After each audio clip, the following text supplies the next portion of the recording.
Well, hey, I'm glad you tuned back in. This is episode 2 of our first season, and what we're calling this episode is Old Smokey, and you'll find out why here in a few minutes. Now, in the previous episode, we talked about checking out this 1999 Cadillac sedan DeVille. You'll remember it's the last body style of that particular set of years, basically 96, 7, 8, and 9. Very similar, okay? I took the trip to College Station. Now, I contacted the owner, Jim, and made arrangements to leave one afternoon, take 290 on up. And by the time I got there, of course, the sun was setting. I pulled into the storage lot where it was located off of Highway 6. Very nice car at first appearance. There were the usual dings and a couple different things. The chrome on the outside, the chrome on this particular model is inlaid. And you can see from the screen here, this is a picture of the back of this car. It's Parisian blue, a very attractive color. Clear coat still in very good shape. You can see the pronounced tail fins or fender fins, whatever you want to call them. Last year of this particular style again. This section back here had some damage, and that's very typical. I want to remind you that when you're looking at these Cadillacs, a lot of people drive them, and when we're dealing with sedans, and particularly large sedans, more of our seniors will be driving those. But what happens to these on this particular corner can happen to anybody. It happened to me on my 92 DeVille. You're not watching, you're backing up, you're making that turn, you think you've got clearance, and notice, this car does not have the backing assist. You think you're okay, but you're really not, and you bump it.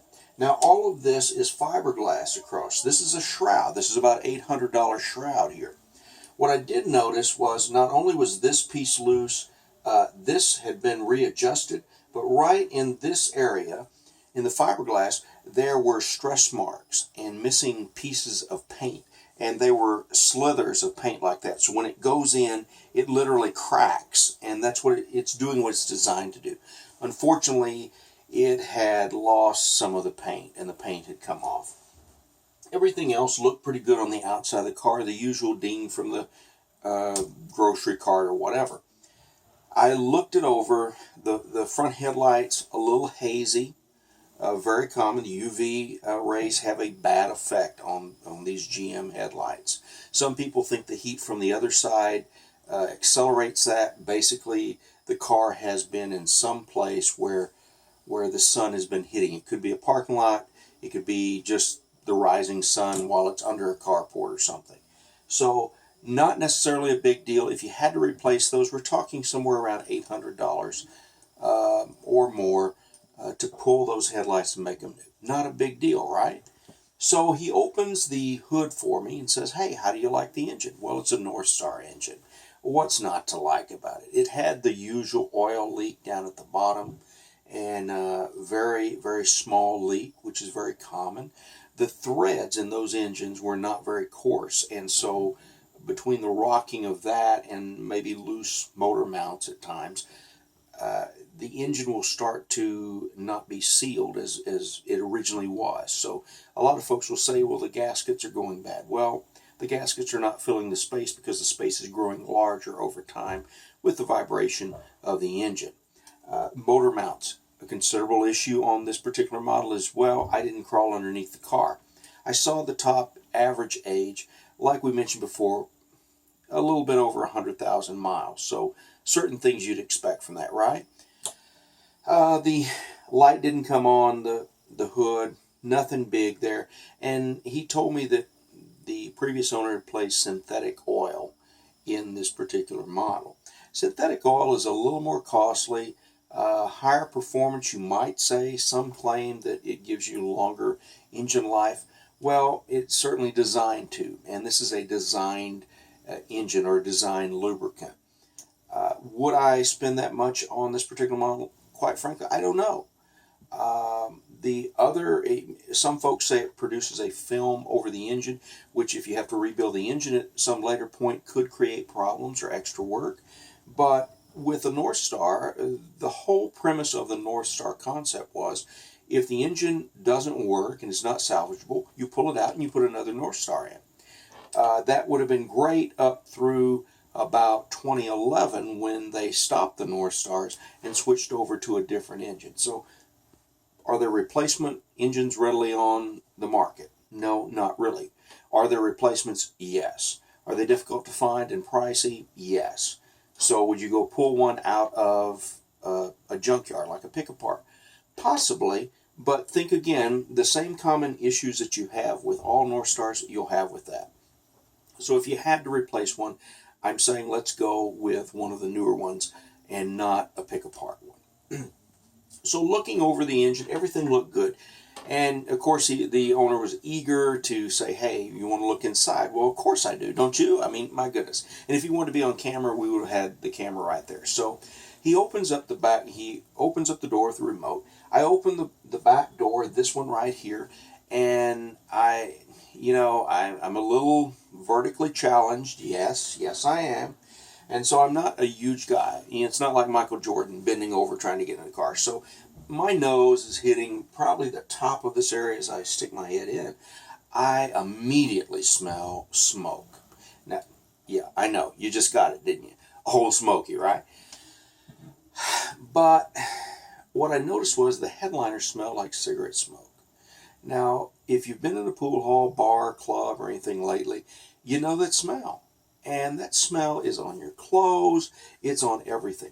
This car, one of the two owners, the two previous owners, was a serious smoker. You may say, well, wait a minute, didn't it have leather seats? Well, yes, of course it had leather seats. But even then, think about it, leather is a natural, right? It has pores, and that smoke can get down in there. But the worst part about smoke in a car like this is, guess where smoke goes? Right up. You're blowing it up like that. Well, it gets into that headliner. To pull that headliner, we're talking about $300 to $500 and some time, away from your car. There's some electrical components up in the front. You're going to have some attention there as well. The guy says to me, hey, would you like to drive it? Well, I have never driven a 99 sedan DeVille. Of course I want to drive it. And so we get in, I crank it up, and he tells me, wait a minute. I forgot to tell you, just today, I know, you're thinking flags are going up. Ding, ding, ding, ding, ding. Problems, right? He says, do you see that? That says across there, refrigerant low. I think it needs some Freon. Well, yeah. So does North Star. Yeah, it needs some Freon. So I'm not getting a lot of air, but I am getting some air. And here's the second test. Not only can you smell smoke in the headliner, but when you turn the climate control, you adjust it so you get some AC in general, you should be able to smell the smoke as well if the person had actively smoked in the car. And guess what we start to smell? Cigarette smoke again. Let me warn you, if you are a smoker, it is best to smoke outside of your car. The depreciation on your vehicle can be $1,000, $2,000, or even up to $5,000. For people who do not want smoke, and like I shared with him, I have people who will be riding in this car who I would want to ride in this car, and they have asthma, and they would immediately have an attack. That means the car cannot carry them, which means it has limited value for me. If it has limited value to me as a buyer, guess what? His price is coming down. So remember, he was up at $3,500. I talked to him about somewhere in the twos, and that brought me out. When he was agreeable to that, he said, well, it's got to be pretty high up in the twos. I said, hey, let me take a look. That drew me to College Station anyway. We put it in reverse, and I noticed as we're backing out, I'm hearing not pings, but sort of like rubbing gaskets and melt, sort of like what my chair is doing right now. I don't know if you can hear that. It's like rubber gaskets smashing against each other, and when you're turning the wheels, which usually means dry rubber parts and suspension issues. But we went on down. He said, hey, would you like to take it, open it up down the road? Well, of course I would. It's like candy, candy to the baby. So I stepped up. Now, did the North Star perform? Yes, it did. Was there something funny when you put on the brake, like a little shimmy? Yes. What does that mean? Well, with the shimmy I felt, it means that the brakes need to be replaced or that they're wearing down considerably. We turned into this church parking lot to turn around on this two-lane road going to Huntsville, and guess what happened? You guessed it. Oh, that shimmying sound, that rubbery gasket sound started happening as I was turning in the parking lot. We took it back, and of course we began to talk. And the more we talked, the more I knew this car was just not for me. There's some things that you need to pay attention to when you're looking at a car. Do you like the particular model? Well, yes, I like the particular model. I like the body style. Do I like the engine? These are things that cannot change. Do I like the color? Love the color. Could I find something about the deal that was a deal breaker? Yes, and you can too. When you have something like asthma or some breathing thing, let me tell you, the smoke was so overwhelming that when I got out of the vehicle, I could still smell the smoke in my nostrils. That says it was just like you were in a club or something like that. If you like that smoke, if you're a smoker, you're not even going to notice that. Go ahead. This is a good car for you. The mileage was high. The price was too high. And really, it was showing its age, mechanically more so than cosmetically. Cosmetically, there were some other issues, the usual thing with the seat on the side, the driver's side seat here that had some wear. It was a little shifted to the right, so there was probably a large person or an aggressive person. Let me just say it that way. They were aggressive getting in and out of the car. They really plopped down, if you know what I mean. So, was the smoke a deal breaker for me? Absolutely. There are certain things that people will do to a vehicle that are not easily changed. Now, you may say, hey, buddy, for the right price, would you have taken the car? Yes, if I could have factored in maybe some Autobahn for a temporary fix to absorb some of that stuff.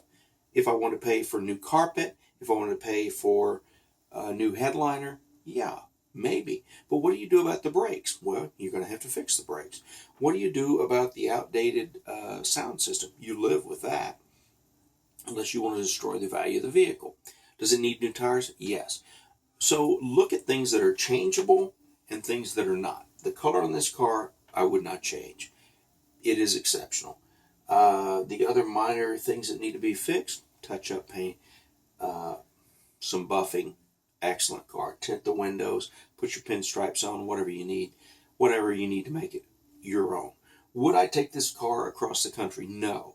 So if you were a buyer across the country, would you buy this car? I don't suggest it unless you want to load it up on a storage like a flatbed or one of the trucks and have it hauled to your locality.